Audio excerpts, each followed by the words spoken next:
Hey, everybody. It's time for your Browns Friday Fumble. Foul on it. Don't try to pick it up and run. I shan't. Dylan, Yes. for the 6th time this NFL season, In one season. Victory Friday. What are we to do? Long week, Victory Friday, combination, extra +3 bonus points. I'm well rested. I am well rested, getting that extra day off in the film study, though. We did our film study of last week's episode, saw some things to correct. Yeah, we won last week's episode. We did. Yep. But 100%. always things to fix. Always things to fix. So we did. We got back in.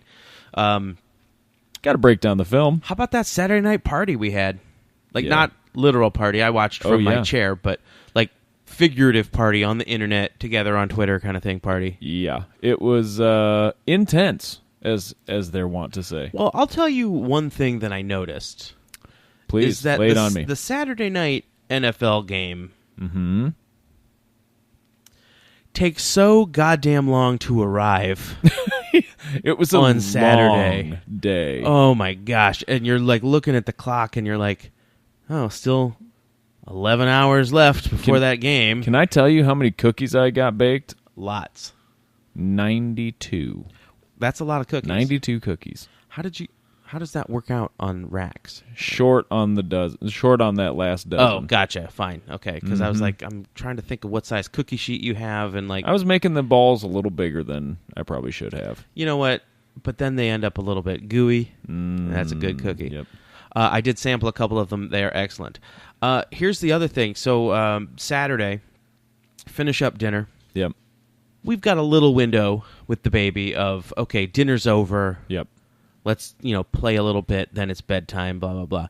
We, as a tradition, and we're continuing it, we like to go when we try to find rich neighborhoods and go look at their Christmas lights. Yeah. So we stop at the old S-Bucks, get a hot chocolate, drive around. Holiday cheer. Yeah, try to find some holiday cheer.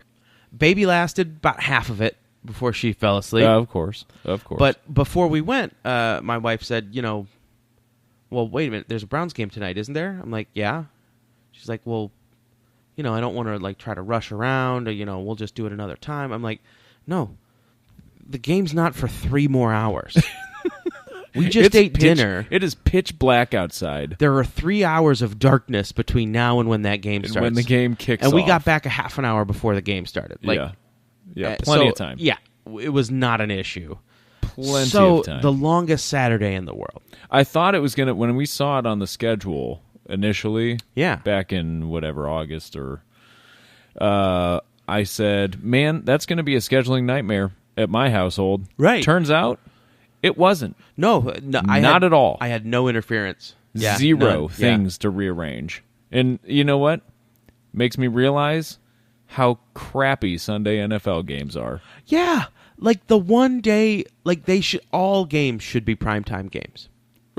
It's time for the NFL to like flex its muscle as the most popular sport in the country and go, sorry, we're moving to primetime. We're moving to primetime. Yep.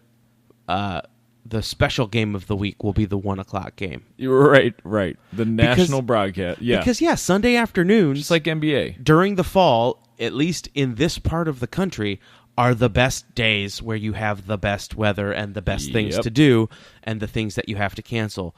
Me, as an old person, my Saturday nights are free.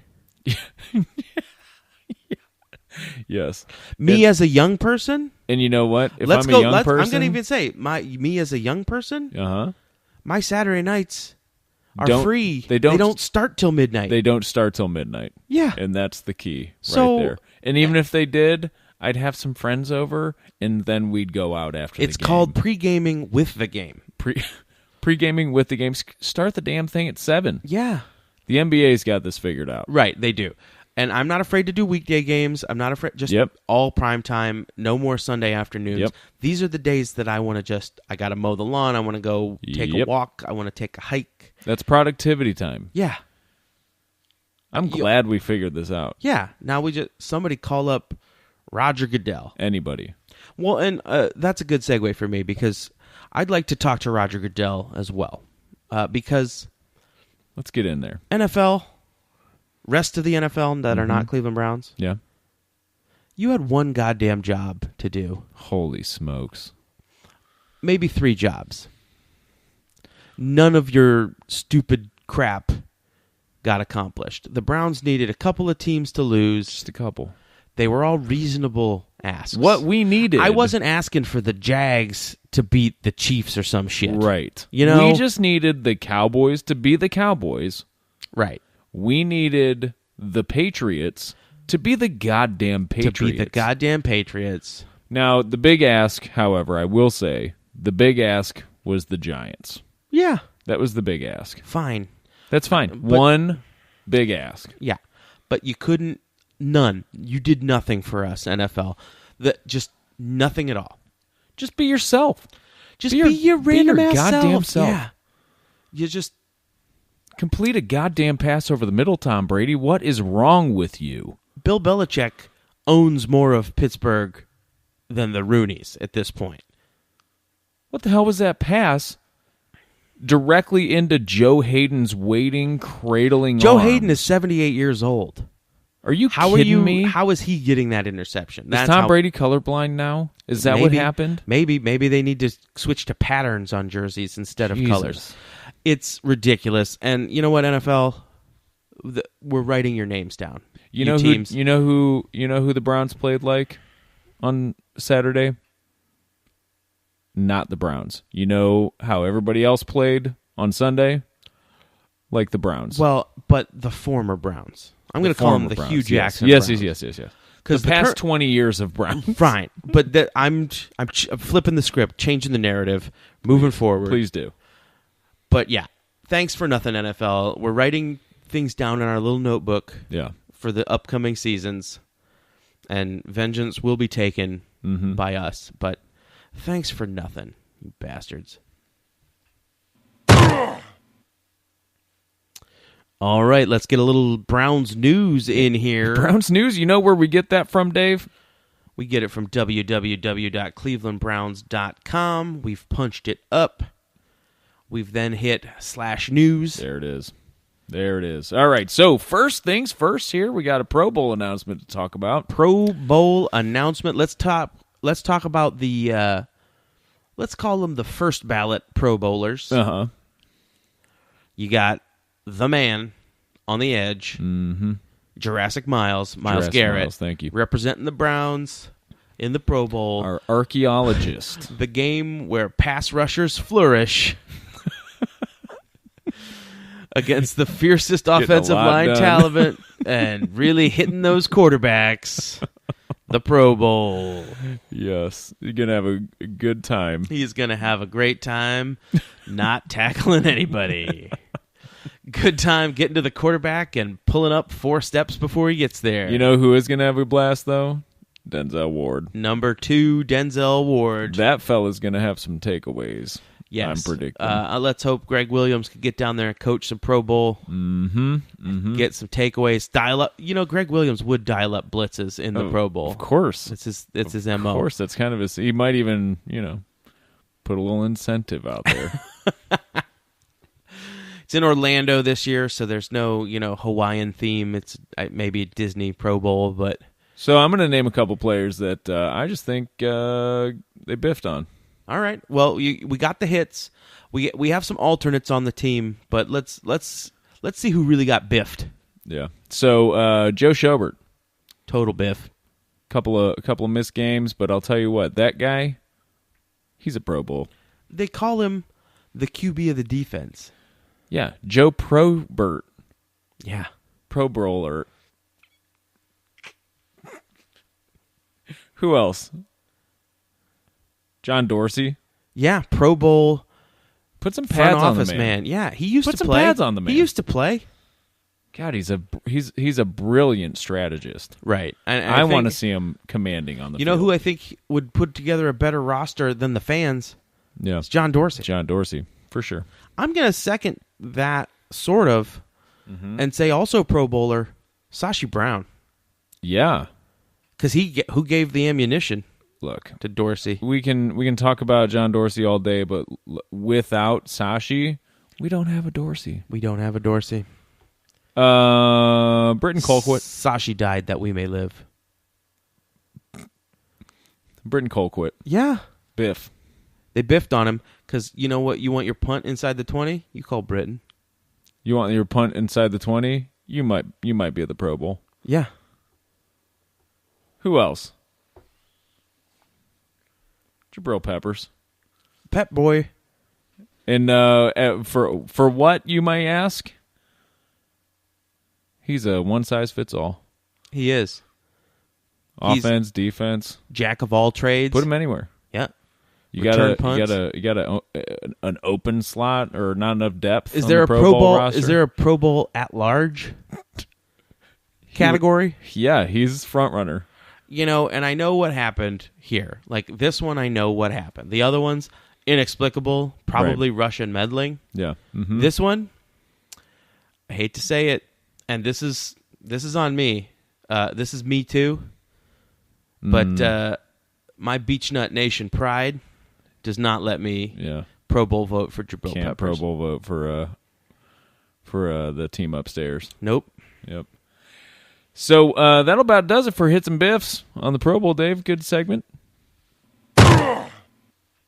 Now we got a new thing coming up since we're getting close to the old Santa Bag Day.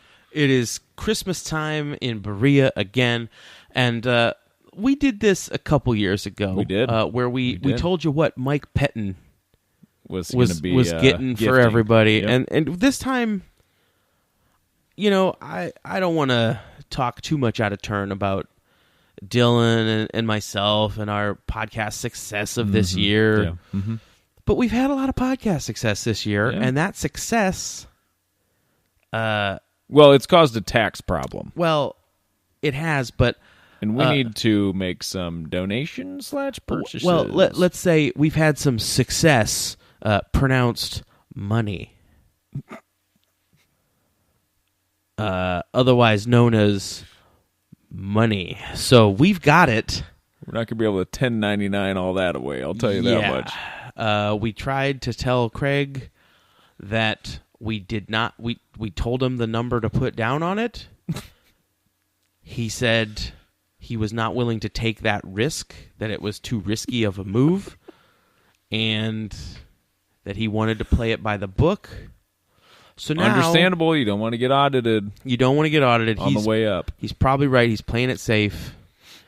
But, so we got to spend some cash. We got some cash to spend. Well, yeah, let's put it both ways here. Yes, we want to spend the cash for tax purposes, but also we've been very successful, otherwise known as gotten some cash our way. Money. So, the greenbacks. This year, it's not about what Mike Pettin is doing for the Browns.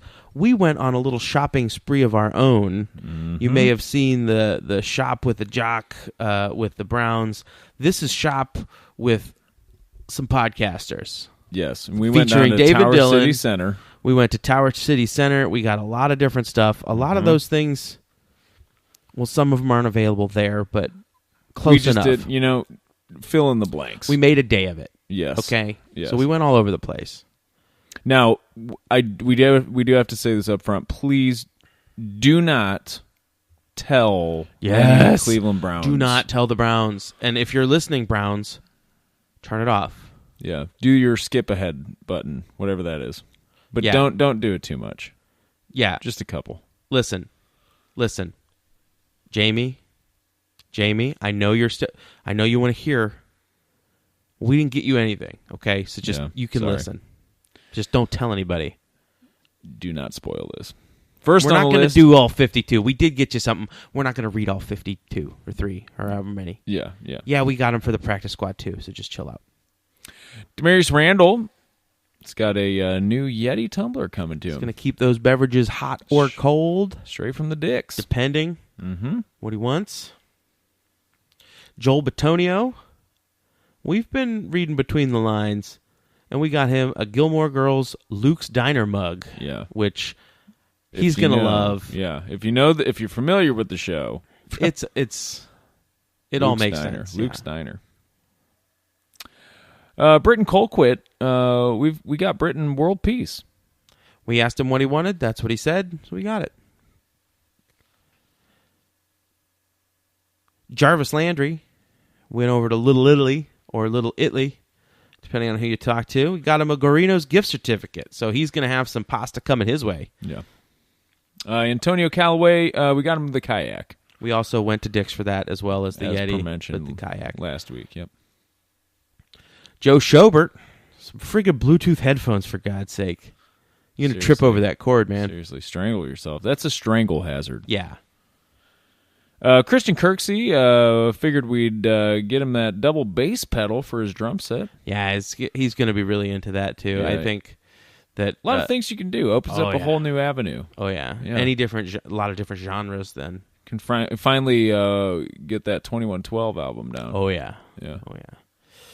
Denzel Ward, Dylan didn't want to do this. I took it over and did it myself. We got him a mini beach nut helmet filled with pot coupons. Mm-hmm. Like, just replica of him after last year Yep. at an Ohio State University when his beach nut helmet was just filled to the brim with coupons. Yeah. So that's for him to put on his desk. He's going to bring that home to Sagamore Hills for the holidays. Whew. So Tyrod, got him an espresso pod machine. I know he's got a Keurig, but have you seen the Clooney ads for this? Well, and it's just about having a better quality cup of coffee. Well, like, that's it. Keurig is convenient. I'll give you that. Mm-hmm. But it's just not the best cup of coffee you can get, and sometimes you gotta go one step above. Yeah. And I'm not bad mouthing you if you love your Keurig. No, I loved my Keurig for a long yes. time. It's about the convenience. I understand. I'm not gonna brew a whole pot. Uh-huh. But the Nespresso's there, and it's pretty darn good coffee. Real good coffee. John Dorsey pulled a couple of strings and got him a Baker Mayfield Color Rush jersey. We figure since he's wearing an exclusive sweatshirt and an exclusive pair of shoes, he might as well be wearing an exclusive Color Rush jersey that simply cannot be purchased Anywhere in this world. And forevermore. So for Baker, we're getting him nothing because, honestly, guys, he is the gift. Yeah, we could wrap him up and open him every day. Greg Williams, got him some Australian licorice. It's the real kind of soft stuff. For Freddie Kitchens, got him a Realtree Bose headset for game day. He's gonna love that. Oh, yeah. Well, you won't even be able to see it. Nope. They just, hey, what are those eyes doing there? Nick Chubb, Dylan and I fans of a couple of podcasts, and they were running a promo code, so we used promo code Handbook and got Nick Chubb a Harry's Razor starter set. It comes in a collectible box. Are they Handbook or the boys? Did we use the boys? I don't remember which one. It might be the boys, but we'll see. Try both. Bob Wiley ordered him up a Vermont teddy bear. Was not a football-themed bear. I think that I'm not going to tell you what theme bear it was because that's private. That's between us and Bob Wiley. Larry Ogunjobi often talks a lot about he gets colds, he has sinus pressure, stuff like that. We got him a neti pot. I heard they work. Yeah. Jabril Peppers got him a CVS gift card. Yeah, so when he's being accosted by fans, as he was, at least won't have to pay for it. Yeah. Pick up that bill. Myles Garrett, for the man who has everything. Hey, man, got him his favorite movie on DVD, Gladiator. Now, for Todd Haley... we didn't want to leave out these guys. Yeah, they were part of our lives for a while. 9 weeks, guys. We jumped up a little bit, got him that Carl Nassib jersey. We went a little bit over the limit on that, but it was worth it. We got him the pro one. Yeah. And finally, Hue Jackson. We got him a new swimsuit for the Ohio River. All right, it is hopefully not the last segment of this that we do this season. Yeah, I just want to keep rolling on this. But, content. Still in it, Dylan. Yes, we are. It is the Browns Friday Fumble, Pizza Hut in the Hut playoff predictor, brought to you by Papa John's. A much inferior pizza, Papa John's, yes. So, Well, what we got here, we've got a situation because, as we talked about up at the top, the NFL is a bunch of jerks, and they wouldn't do anything we asked them to do for us. We asked for a couple of favors. They did none of them. They said nay. So our playoff chances are hovering around, depending on who you ask, 0.5% to 2%. Yep, making the playoffs. We, as you know, don't like numbers, don't like statistics. We wanted to get to the reasons behind it, because what good are statistics if you don't know what to do about it? It's about the heart. It's about the heart. These are matters of the heart, guys. I'm a football guy. Okay? Playoffs are matters of the heart. Yes. So let's take a look at the reasons why the Browns' playoffs percentage is so low, other than the key losses and wins by other teams. Well, a lot of this had a lot to do with that already. So, first off, Joe Hayden finally got the offer he was looking for, sold his house in Cleveland. Yeah. So that knocks you down a few percentage points. Easily. Seth DeValve stepped on a crack, and, I mean, you know where that leads. Yep. It's not good. Mother's back or the playoff percentage. Obscure rule. The statistic of punts pinned inside the opponent's 20 is like the 18th tiebreaker, and it rarely gets that far. So that's if the coin toss ties. Locked up. That's if the coin toss ties, you go to that one. Yeah. So, who knows?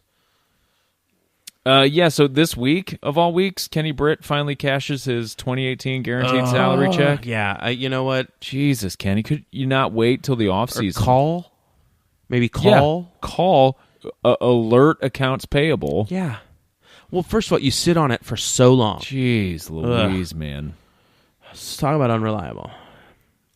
Brashad Perriman, due to a very obscure and unforeseen clause in his previous contract with the Ravens, a literal non-compete clause, the Browns are not allowed to win the AFC North because of that. That's something that's happened a lot in European soccer. Yeah. If someone loans out a player, they're not allowed to compete against them. Yeah. That's like Champs League stuff. Yeah, they're allowed to compete in the game, but the Browns aren't allowed to win the AFC North because of it. Right.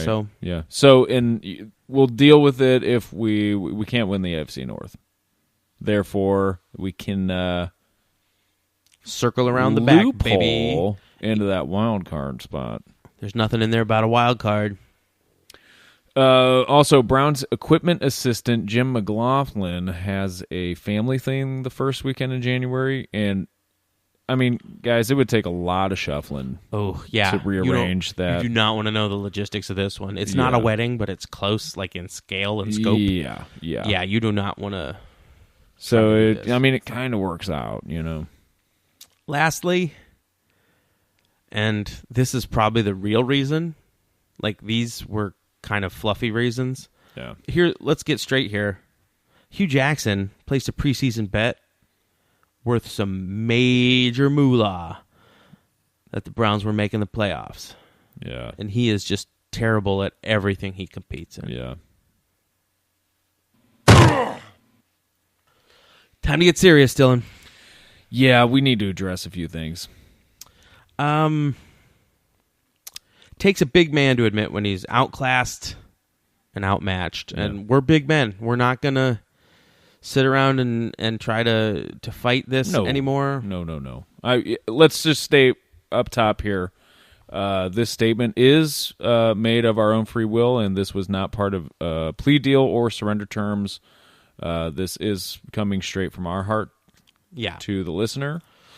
We were the victims. Well, I don't even want to say victims because that cheapens it. Yeah. But the target, the recipients, I don't know. One of the slyest, most impressive ruses ever perpetrated. Yeah. It happened to us.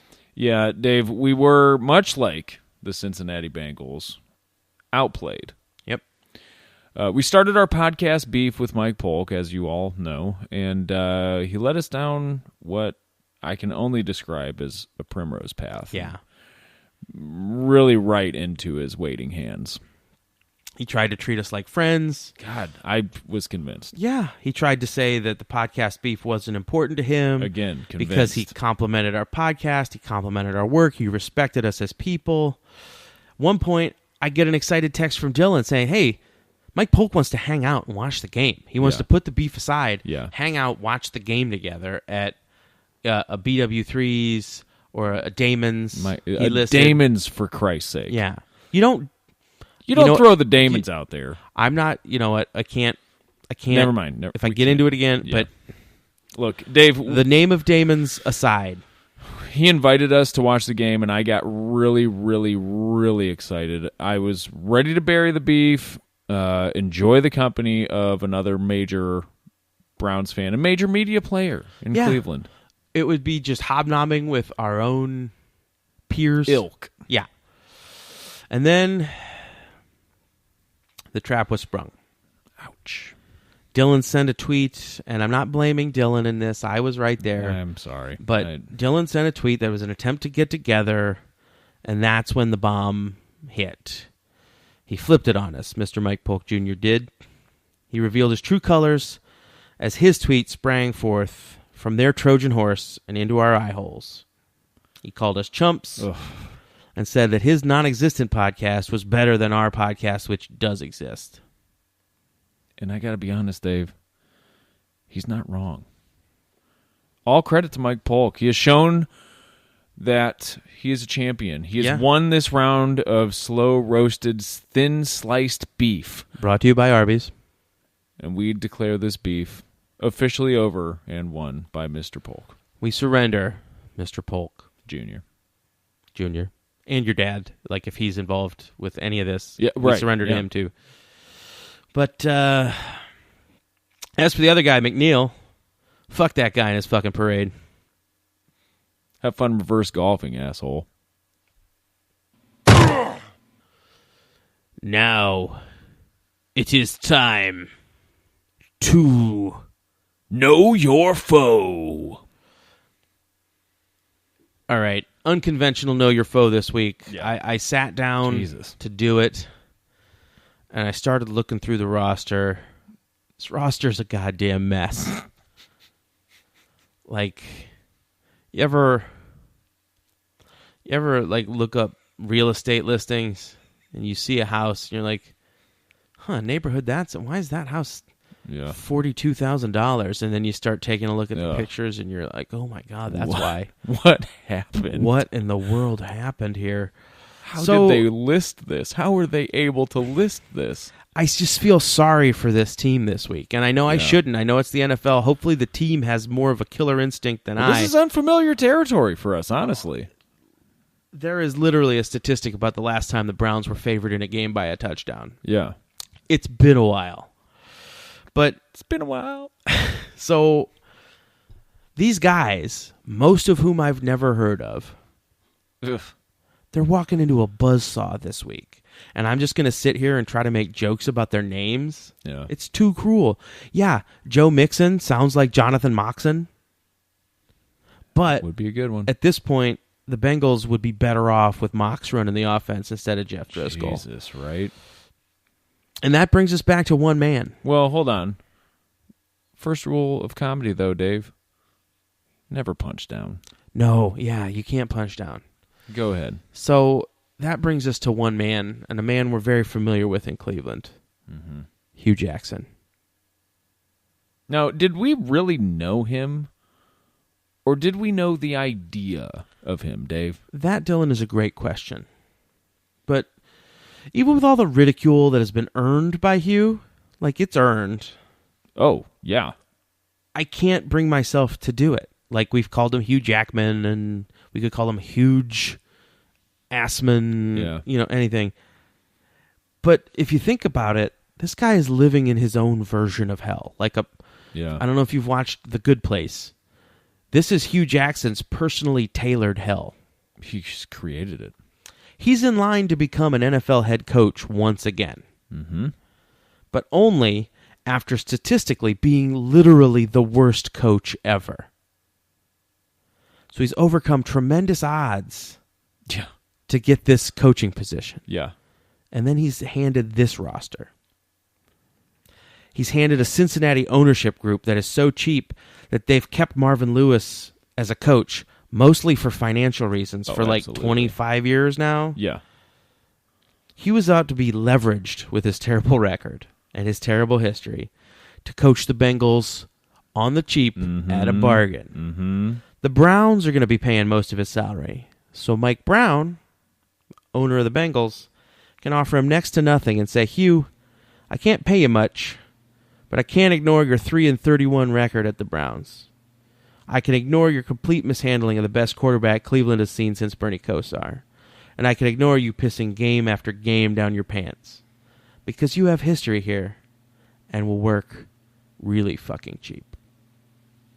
So Hue Jackson, we will not insult you. We will not try to put you in a bad place because you're already in the bad place. Your own personal Hue Jackson hell.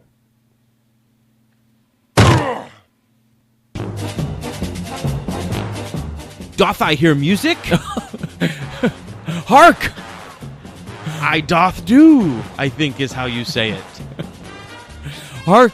The trumpets be blasting. Dally, dally. That music means, as you know, the Baker Mayfield's Baker's Dozen Top 6 Countdown. But Dylan, what if you didn't know? What if you didn't know what that music meant? Because this is your first time listening to the podcast. You're going to need an explanation. You're sitting here thinking, what's the Baker Mayfield's Baker's Dozen? What is a Baker's Dozen anyway? What is a Baker's Dozen? What's a dozen? We got into that. We went down that hole. We got philosophical with that. We don't know. Reason for the word dozen to exist. Nope. But it does. And the baker...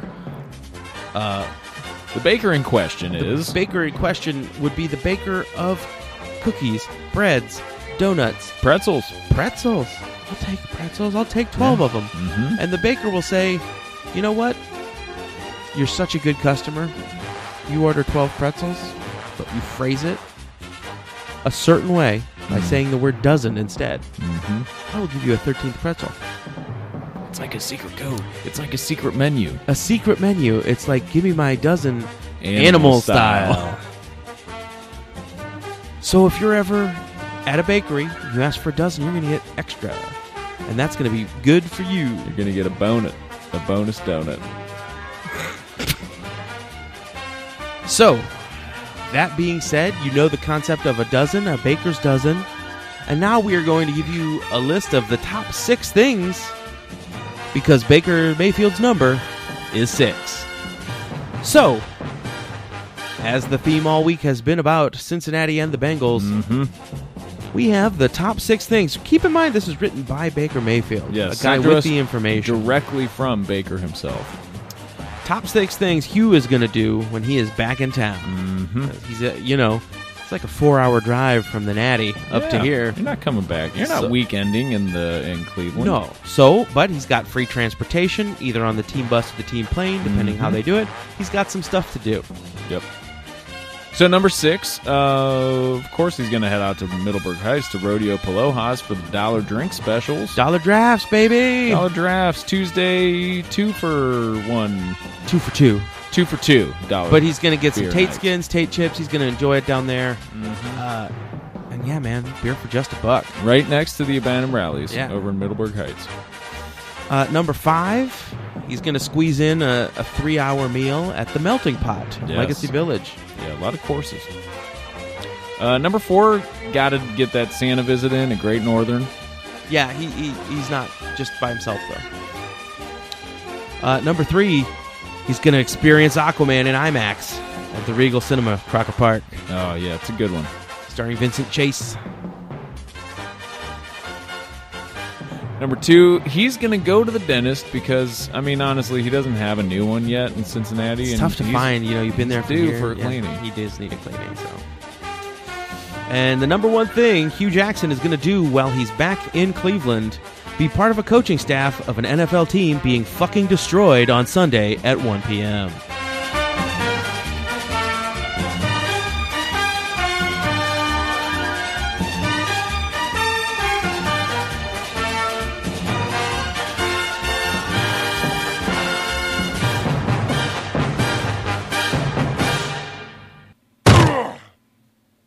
Dave, let's get to some predictions. Let's predict this game. Dylan, I'm going to start you off, and I'm going to... Please do. I'm going to throw you off the scent. Please do.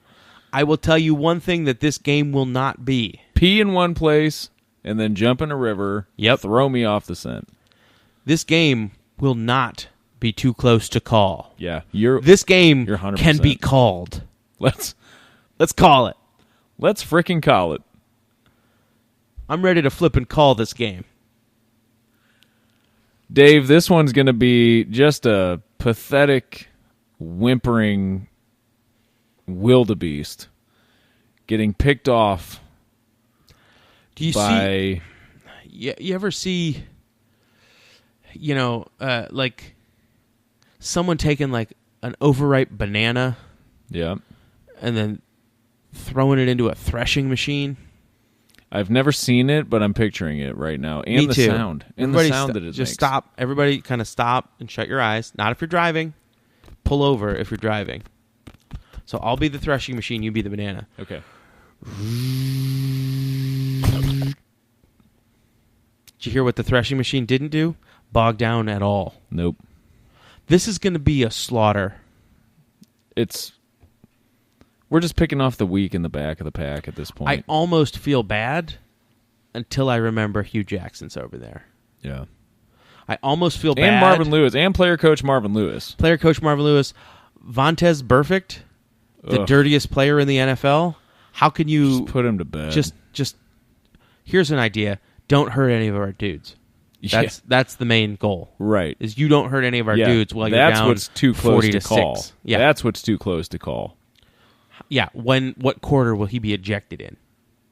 Is the question. Well, let's predict that. Let's predict. I'm saying second. Because we're already a blowout. We're I'm already saying 50 points to nothing. Late second, early third.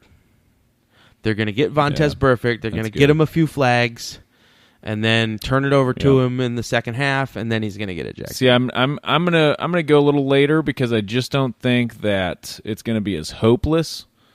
And hopeless is really the T that's going to turn Mr. Burfict. And as soon as that hopelessness sets in, that's when the stupid first plays. Quarter then. Like third drive. So yeah, third drive, first quarter. That's when it's going to be hopeless. After the 21st point is scored. Yes. Unless Greg goes for 2. Well, there's always a plus minus, isn't there? There is. And maybe that's what's too close to call, is whether or not Greg will go for 2. And you know why he'll go for 2? Because they won't let him go for 3. All right, folks, thank you for listening. My name is Dave. I am Dylan.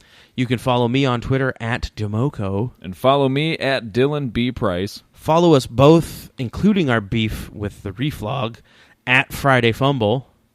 And we will give you some slow-roasted beef takes from that account. Enjoy the game this week. Thank you for listening. This has been your Browns Friday Fumble.